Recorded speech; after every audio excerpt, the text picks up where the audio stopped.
Hello, hello, hello. Hello. Hey, Dan, how's it going?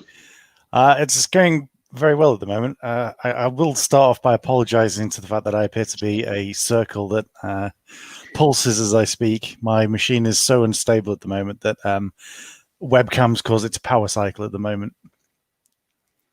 Because computers. Yes. We will forgive you this minor inconvenience, and we will just respect the circle, I guess. Plus, we're not here to see your face. We're here to see your code and your demonstration. So, fear not. Excellent. So today we're going to take a look at one of your open source projects. It's called kube-vip. So why don't you just give a quick 30 seconds intro about yourself and the project, and then we'll take it from there. Sure. So yeah, I've been kind of involved a little bit in writing kind of software around bare metal for a little bit of time now. It mainly stemmed from a customer that we had when I was based in Heptio. Traveled all the way to go see this customer in the Middle East, and I was basically left to my own devices in that this customer was like, we want a Kubernetes cluster on bare metal, and we'll see you at the end of the week, which was nice. So I kind of, I spent the week writing a load of bash scripts to kind of automate the process. And, kind of the few things that they specified was they wanted it as cloud-like as possible. And I kind of did with the best that I could within that 1 week, and kind of handed over to them this cluster all running on a bunch of Dell machines. But it was kind of quite clear that I'd handed something over to them that they still really weren't going to be able to use once I'd left. But I kind of carried on working with them a little bit after that. And the more customers that I kind of worked with that were looking at kind of doing more and more bare metal deployments, the more I kind of realized that there was kind of quite a sizable hole in terms of what there was in the ecosystem in order to kind of just do the deployment. And then as I looked at kind of trying to automate that and scale those sorts of things up, dealing with the load balancing part in front of the HA, in front of your control plane, started to annoy me in terms of what was out there at the moment. So I ended up fiddling, as I guess I often do, and kind of coming up with a few ideas and how I could kind of make things a bit easier, especially in kind of conjunction with things like Cluster API, which Jason was talking about last week. And that's kind of led me to where I am at the moment. Wow, interesting, really, really interesting. So this project is part of I'm still laughing at clouds like Kubernetes, but I'm going to come back to that later. This kube-vip project is part of something broader called Plunder app. Do you want to just cover that as well? Yeah, sure. So Plunder is essentially a bare metal provisioning tool. So it's effectively a wrapper or a load of code around a bunch of like super old technologies. So like mainly DHCP, TFTP, and HTTP, which are all 20 or 30 years old and are kind of quite hard to manage from a static point of view, a lot of configuration files and things like that. So the main goal around all of this was to basically put an API on top of all of this. And that is effectively what Plunder does. It provides an API on top of DHCP and TFTP. And it actually has all of those technologies built in. So even though it's a single binary, it runs as like 3 or 4 different servers. And then exposes all of those in a way that I can kind of automate and actually do then bare metal provisioning. So that's, again, I had an itch, and this is kind of the scratch to that itch, I suppose, on bare metal provisioning. Yeah, I mean, tackling these kind of problems, I mean, would you say you have masochistic tendencies? Well, so, I mean, I did a talk about this at one of the Go meetups not so long ago, where I had to apologize. I felt that I should apologize because I was developing a lot of this whilst I was kind of working with customers. And at one point, I was in a hotel in Germany, and I'd been developing this on my laptop with a bunch of VMs and things. And I left my laptop kind of connected to the network. And when I came back from dinner, I noticed that one of the wall computers that they had, which advertised what was taking place in one of the conference rooms, actually had a Linux prompt being displayed on it. It turned out that all of those machines would DHCP boot on the same network as the Wi-Fi. And I'd been basically giving out leases to various machines around the hotel, which had started provisioning themselves from Plunder. So they, it's dangerous technology in the wrong hands, I suppose. Please never work on this project when you're on a plane, at least if I'm on it, for sure. Yeah. Okay, so we're going to take a look at, is it kube-vip or kube-vip? I've called it kube-vip, but I mean, I have there's no kube cuddle, kube control arguments here on that one. Well, that's the cloud native way. Like we have to argue or debate the semantics of the pronunciation. So I'm going to say kube-vip. You can continue to say vip, and then we'll let other people make their own team or decision later. No problem. So let's looking at the GitHub page here. So it's a Kubernetes control plane, a virtual IP, and load balancer. So what makes bare metal different from maybe Kubernetes clusters that people are used to running on AWS, GCP, etc.? The biggest thing that's kind of missing is the out-of-the-box IP address and kind of load balancer. So with AWS or Azure, etc., all of the bits that you kind of need to have another IP address that can move around or you be used to point at a different member of the control plane is already exists. When we look at bare metal, a lot of those technologies you have to implement yourself and manage them yourself as well. So would that be using something like Keep Alive D? Is that doing something similar, like as responsibilities go? It is, yeah. So Keep Alive D. There are a couple of others I think I mentioned at the bottom on there. They do work in a similar manner, in that you would have a Keep Alive cluster as such, and that would do some level of voting or whatever, cluster management, and move an IP address around. The problem that I kind of found there is that I would then need to have to manage an extra cluster, a Keep Alive cluster, and the configuration that goes within. So you keepalive.conf and things like that. Ideally, I wanted something that was slightly easier to manage. And I suppose to a certain degree, something that was a bit more tightly coupled to Kubernetes. Ah, nice. Okay.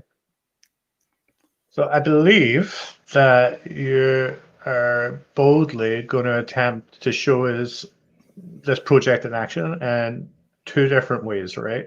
Do you want to cover what those are going to be?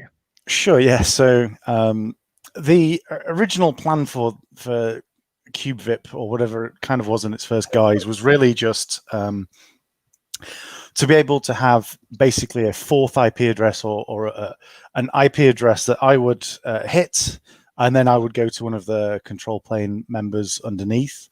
And then, as often happens, I was like, ooh, I've always wanted to work out how to write a load balancer inside Kubernetes, so service type load balancer, which is a rabbit hole to a certain degree in having to do various other things. But, I quite happily, I was very surprised even when I finally managed to get that to work. So kube-vip is not only a virtual IP and load balancer that sits in front of the control plane, but you can also deploy it within Kubernetes, and then use that as a load balancer for a deployment or for pods and things like that.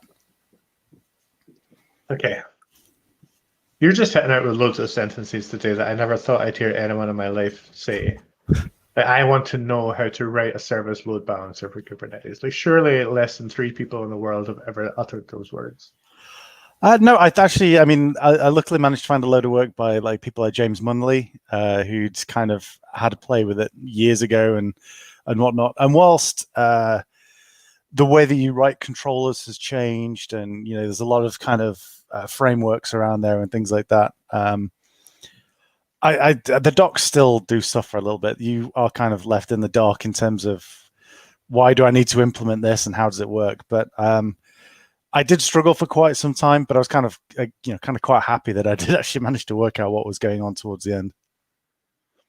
Nice. Well, I'm looking forward to seeing it. So what I'm going to do now is I'm going to pop your screen. Wichita. Yep. And it is now being shared. So I can see 3 terminals. So what's going on here? So we have 3 bare metal nodes that are running on Packet, and so they're all up and running. The only things that have happened to these is they're running basically Ubuntu 18.04. I've done an apt-get install of the various packages that are required. So we can now basically initialize a Kubernetes cluster in a HA manner.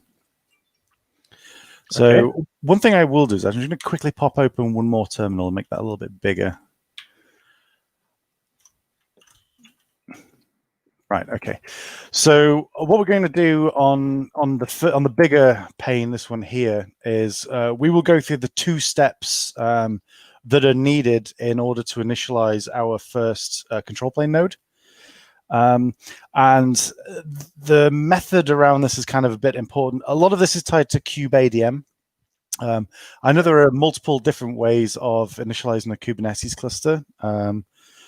I've always been kind of in the kube-ADM camp, I suppose. This always seemed like kind of and given its kind of popularity and how you use that with Cluster API, it made sense for me at least to follow that method.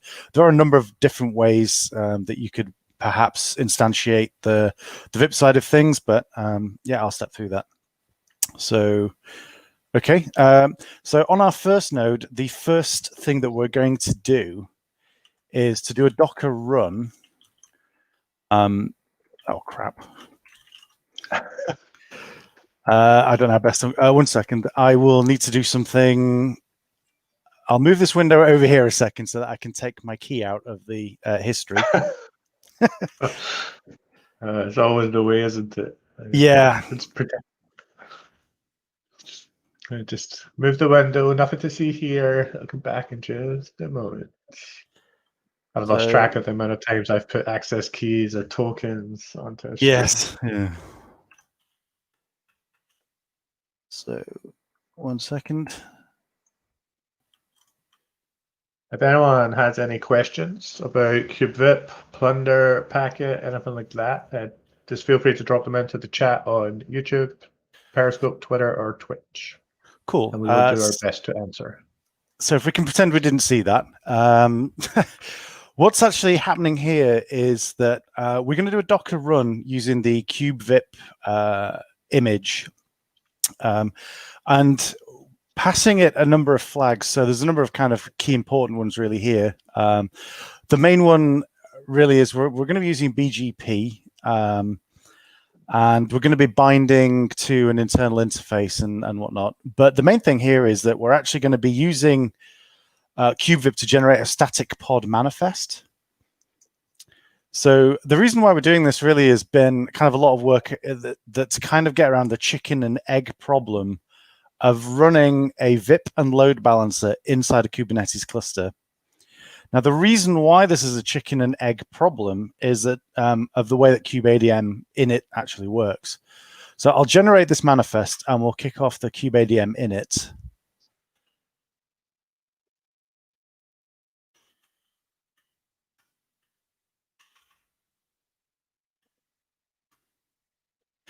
And we'll leave this pinging.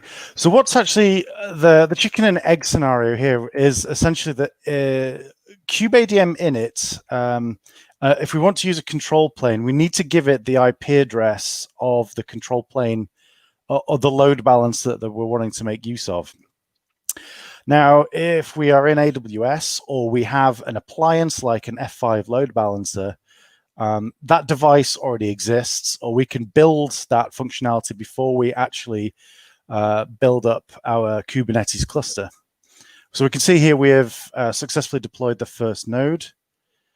And on the right-hand window, we can now see that our EIP exists to actually access. So kind of coming back to that chicken and egg scenario, we need a way of bringing up the load balancer kind of at the same time that we bring up the Kubernetes cluster, because kube-adm init will start all of the manifests that exist within the manifests directory.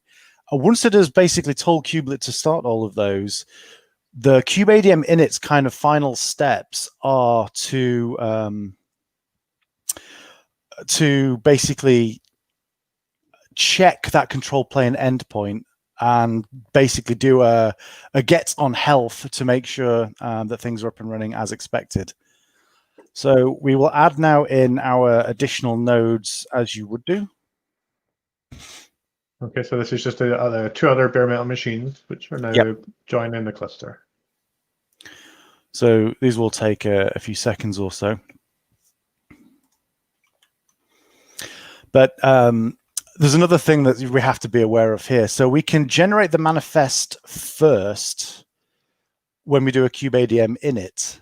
However, a kube-adm join will error if that static pod manifest exists on join.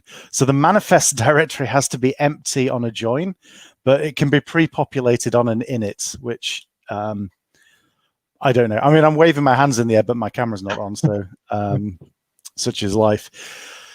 So the final step, really, on the first node, we generate the static pod manifest. Kube-adm init will then bring up all of the static pod manifests in that directory, including the kube-vip manifest.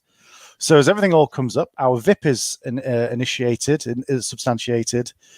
Kube-adm init can speak through that VIP to the control plane, and we now have that up and running. On the additional nodes, we join them using the normal kube-adm join. The last step here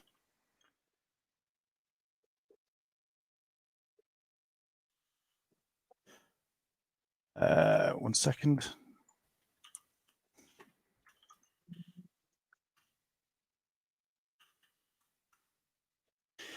If we do the same Docker run command, that will generate the same static pod manifest into the etcd manifest, Kubernetes manifest directory.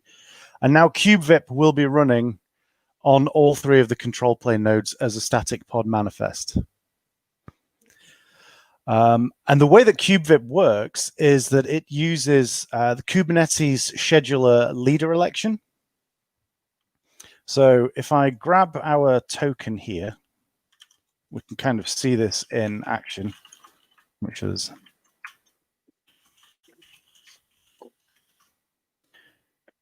so we can see our three kube-vip pods that are actually running. And if we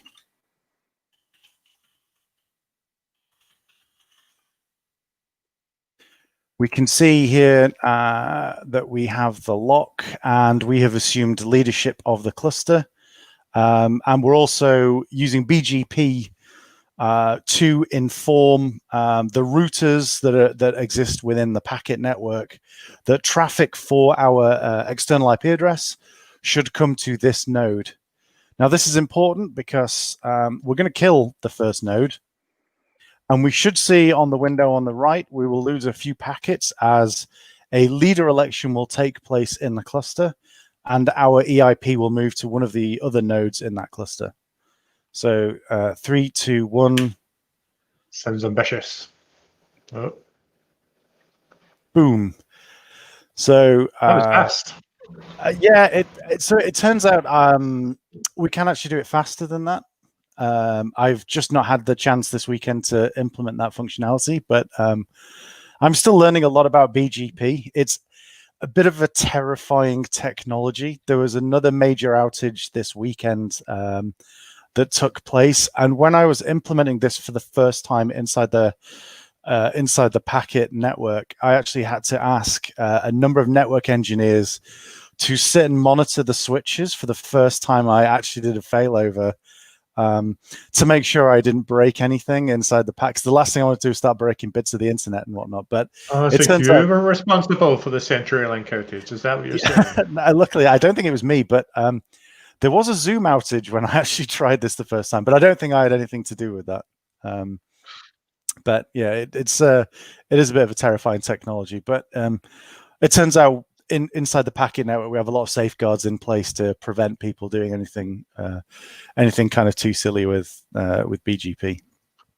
Yeah. So just for the people that are watching, right? The high level of BGP is if you can speak to the router and say, I want to register myself as the responder for this IP address or prefix, and then that router will then direct all the traffic that looking for that IP address or prefix to your machine. Is that okay? Yep. So yes, well done. That's better than I could have explained it, actually.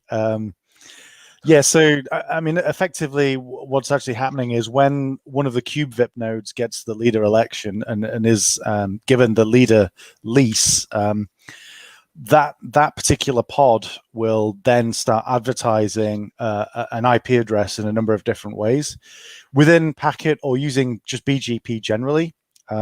We will need to give it the peering details for a router in that network, so it can connect to that network and say, traffic that wants to hit this particular IP address should be routed through me. I'm the leader. Alternatively, in a layer 2 manner, we can use ARP. So it's disabled inside here because it simply just won't work because it's blocked within packet. But on a different network, what would happen on leader election is that a node that is allocated the leader lease will suddenly do an ARP broadcast to switches and network devices, which says that if you want to, this IP address, which is our VIP, is accessible on this MAC address, which is the MAC address of the host that now has the leader election. So that's layer 2 updates, which says where traffic should actually go. Okay, cool. Well, you're getting into the weeds in networking here. It's been a learning experience for me as well. So just to clarify then, this is very much a bare metal problem, right? This is not something you would experience on GCP or AWS because of all the virtualization, and there's just something there reconfiguring the network and all the VMs, right? But on bare metal, we don't have that flexibility, and that's why this is needed. Is that correct? Yes, within kind of Azure and AWS, a lot of this functionality is provided through software. You wouldn't need to implement any of this yourself. There exists a myriad of services in all of these cloud providers, so you don't need to worry about any of these sorts of things. A simple API call to the AWS SDK, and your Elastic IP will move anywhere it needs to go. And one final thing, there's nothing packet specific here, right? This is using BGP, which would work in any bare metal cluster with a router there to handle the request, right? Yes. So the only thing that is packet specific, which is why I accidentally flashed my API key to the world, I suppose, is that using that API key, kube-vip can look up all of the BGP configuration that we would normally have to specify manually. So with the API token, kube-vip can actually look up all of the peering information so that it knows who to give the addresses to and things like that. So it's just another kind of easy step, well, for me at least, to skip out, kind of having to do things manually and whatnot. Okay, very this cool. will work anywhere that there are routers that advertise on BGP. Nice. So I think what we've covered there then is the VIP aspect of VIP.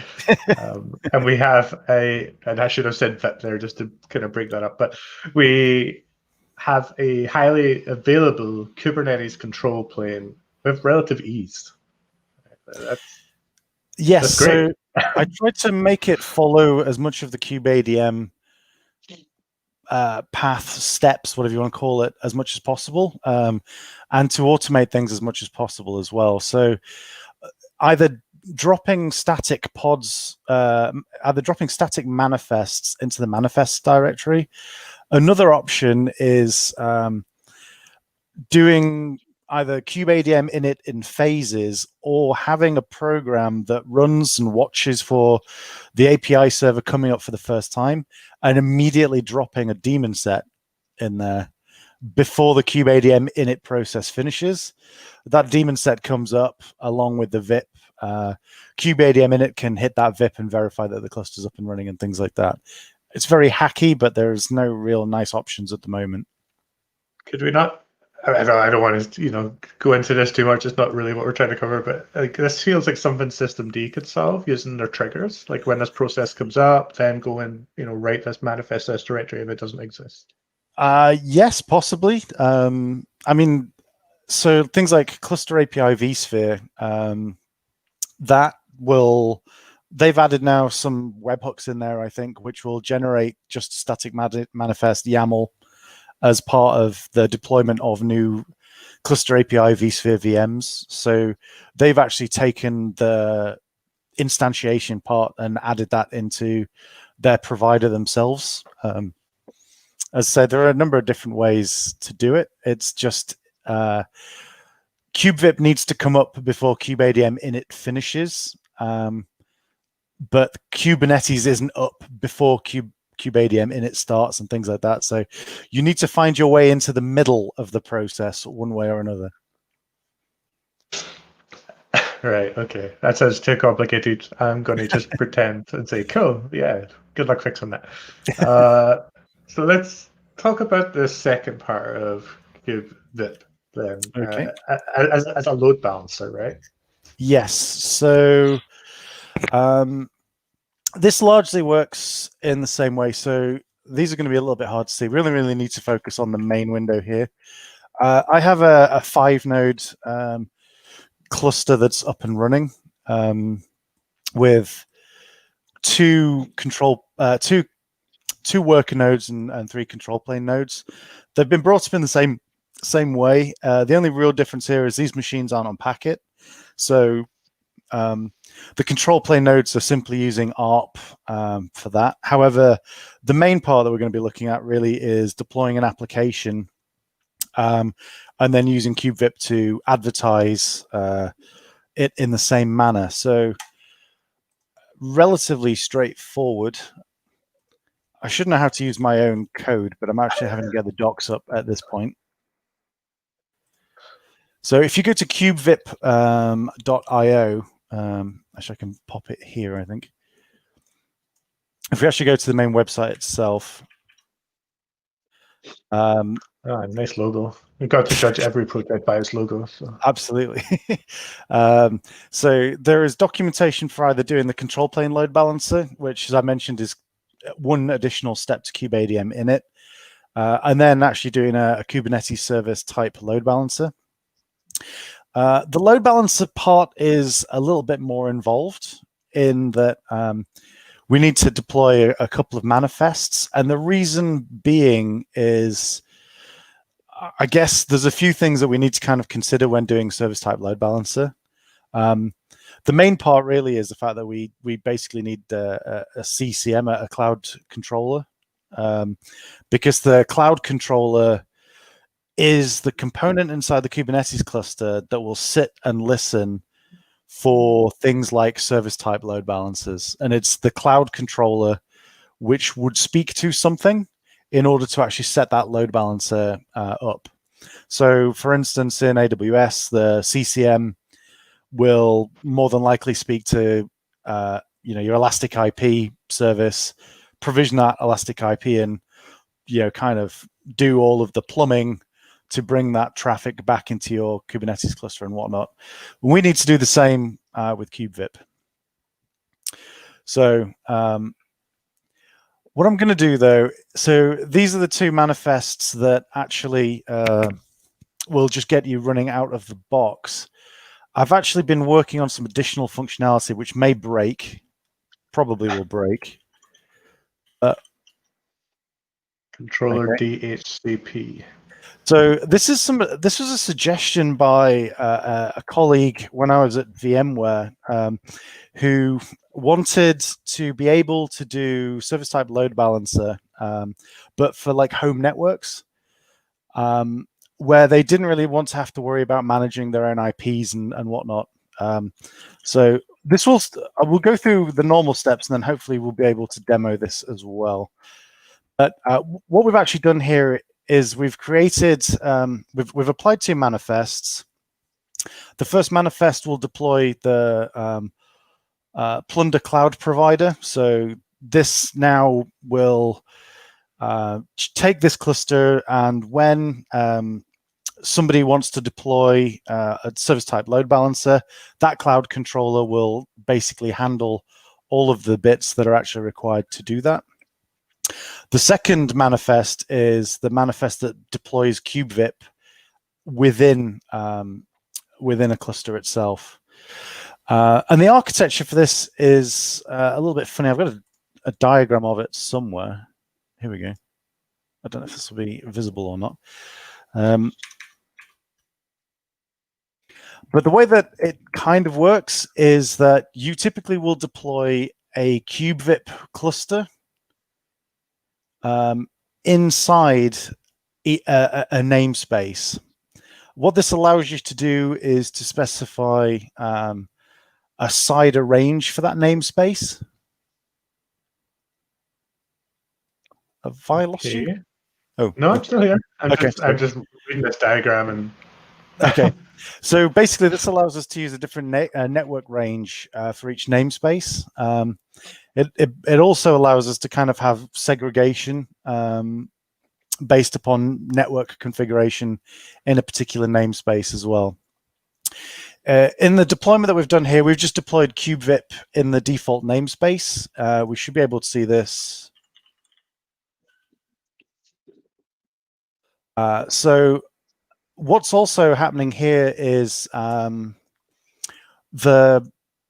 can't remember why I did this, but the manifest for kube-vip will always attempt to deploy 3 instances at least.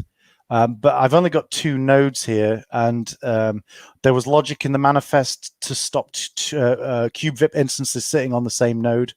That's why we have a one that's left in pending. If I were to add an extra node, an extra worker, then it would just deploy on that additional worker. So we've got kube-vip up and running. What we will do now is we will shrink that down a little bit. Do something quite obvious. We will we'll create a quick deployment. So we're doing an Nginx deployment, which shouldn't take long to come up. And finally, let me just check the namespace. So one of the other ways that this works as well is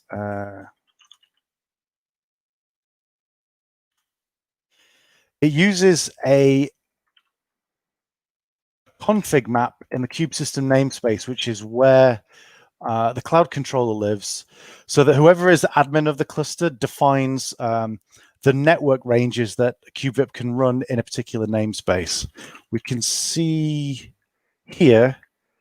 So the way that it works is the network range space and then the namespace. So in the default namespace, if I were to do a expose of service type load balancer, this is the network range that those IP addresses can actually come from. So in this config map, you would typically say that perhaps in my namespace finance, they get a CIDR range of these 10 IP addresses. In my debug or development environment, they may have 100 IP addresses in this particular subnet and things like that. So the final step, so we have kube-vip up and running.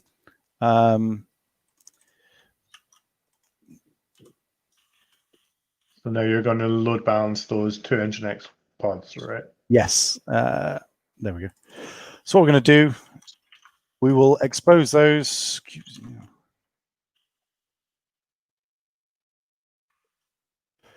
And there we go. What's happened here is that the cloud provider will have looked up the range in the config map. It will have found an available IP address. So IPAM is also managed by the cloud controller. It will find a free IP address. All of them will have been free at this point, but it will have then selected the first IP address in that CIDR range. And it will then use that IP address. kube-vip is told that that is the VIP for the load balancer. So it will then take care of using ARP to broadcast that whichever is the leader VIP instance now has this IP address. And if we hit this IP address, we should go through to one of the Nginx instances. Hey. So that has basically used the same technologies that we talked about earlier. These are the layer 2 technologies to advertise an internal IP address that the rest of the network can access that will load balance back to those instances underneath. So some additional things I'm looking at are adding BGP into this part of it. It's a little bit more complicated in that we're not really going to be in charge of the IP ranges in most places, in most cases. So I'll need to add some logic in there, but it's certainly doable. All of the code already exists. And the other thing that I was hoping to demonstrate, if I can remember the right line for it, is because you mentioned some sort of DHCP stuff, right? Or is that already what's happening with the load balancer IP address? No, so the IP address that was allocated, that 201, that came from the cloud controller. Here it is. So this this might work.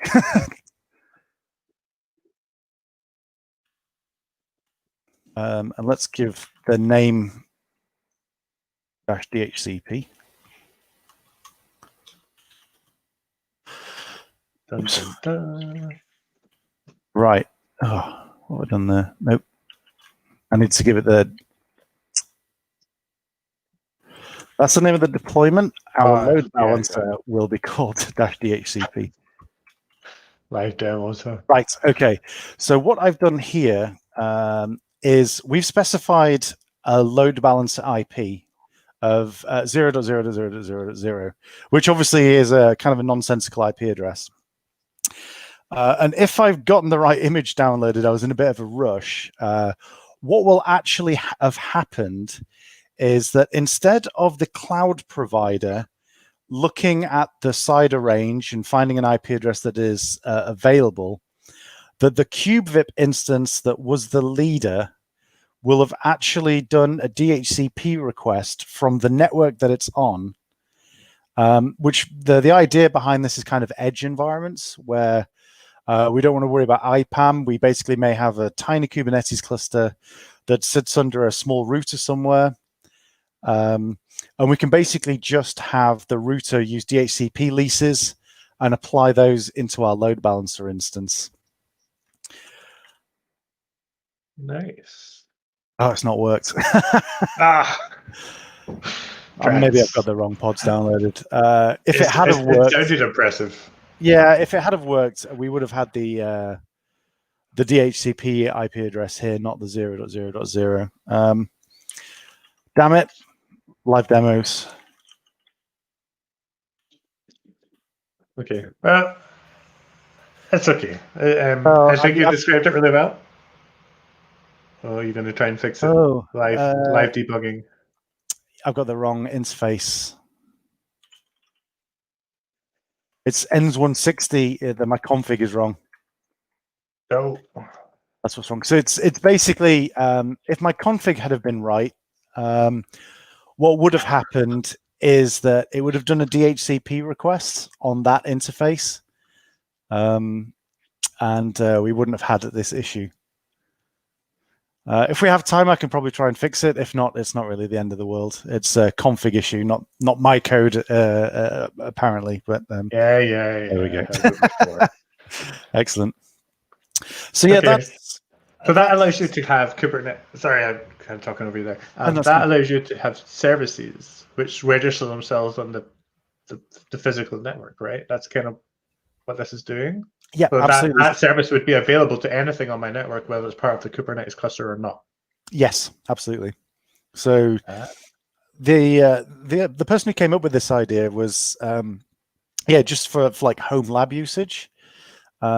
Instead of having to worry about kind of coming up with IP addresses and whatnot, the plan was that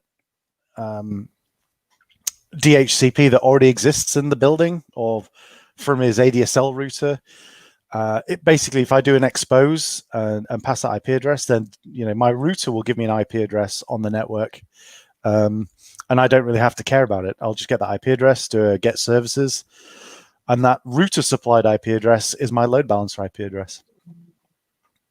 Very, very cool. I like it.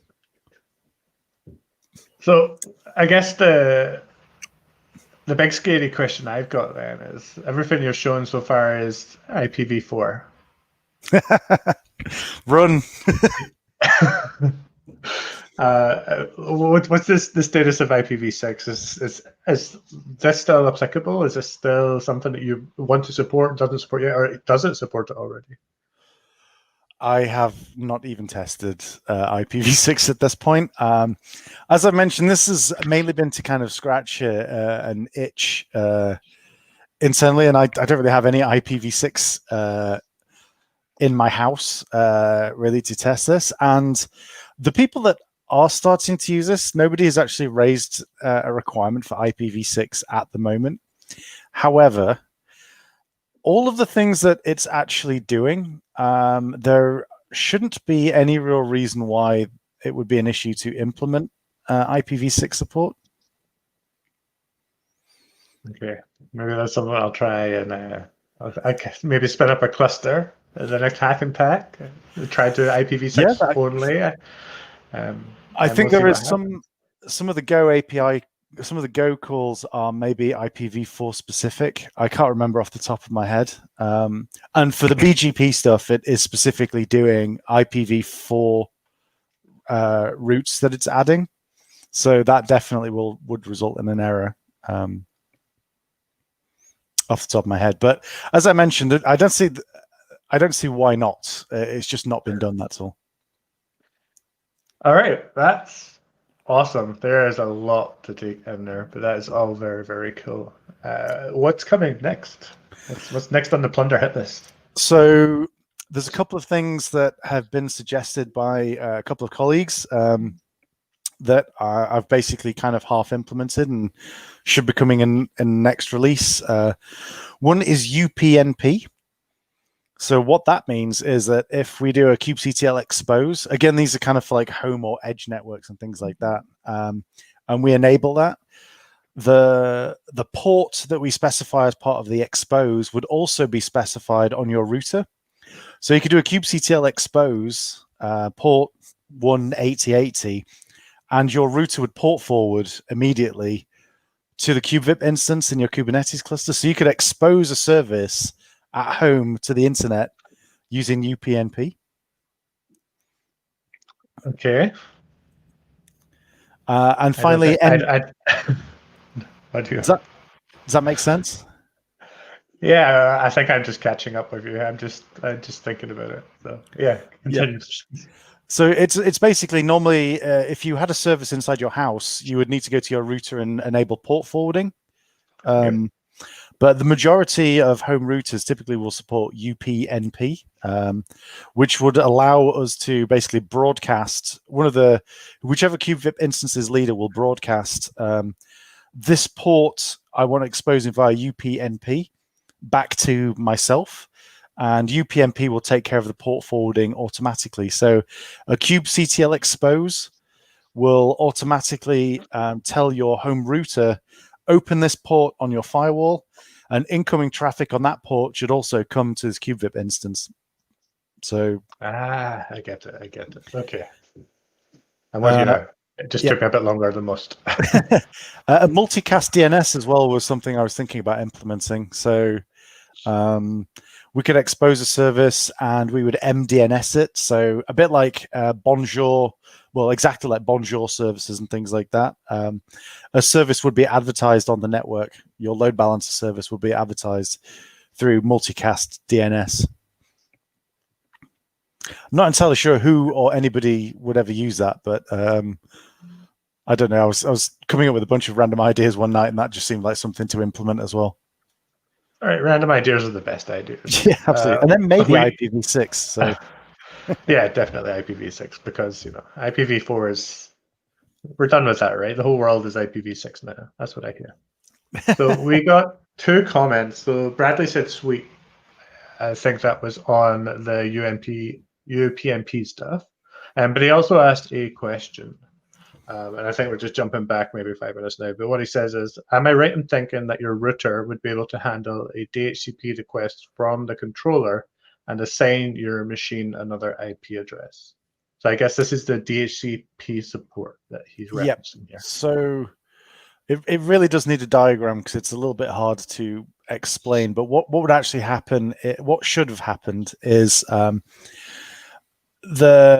when you specify an expose and you want to use DHCP, kube-vip will basically run a DHCP server requesting another IP address on the network.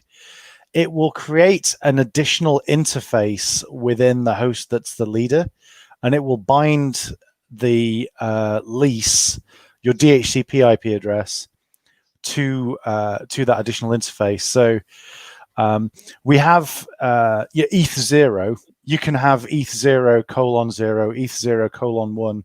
These are additional stacks, TCP stacks that live on the same physical interface. So we can broadcast from the physical interface and then bind that configuration to a kind of pseudo adapter, which will take care of handling the traffic and passing it back to kube-vip and pass that then to the pods that sit underneath. So it effectively, kind of the same way a virtual machine would spin up a virtual Ethernet adapter and do a DHCP request. We're kind of doing something similar with kube-vip, but we're basically just spinning up it's a Mac VTAP that we're actually using in order to do a layer 2. I want a DHCP address, and it will then take care of assigning that and doing what it needs to do. Okay, I understood some of that. Wonderful. As I said, documentation is sorely lacking, unfortunately. Bradley just asked one more question then. He's asking, can you use zeroconf? I don't know what that is, for the DNS multicast. It's a good question. Zeroconf normally is when something boots up for the first time, it will do kind of some level of request on the network for configuration information. So some switches will do zeroconf, and that you turn them on for the first time and they will pull their config from somewhere. I'm not sure how that would. The idea that I was looking at for MDNS was basically I would do an expose of my Nginx, and anything that uses an MDNS lookup would be able to find that on the network, get its IP address, and suddenly start speaking to it. So it's in my head, I was going to use it as another way of kind of service discovery. All right. Okay. Cool.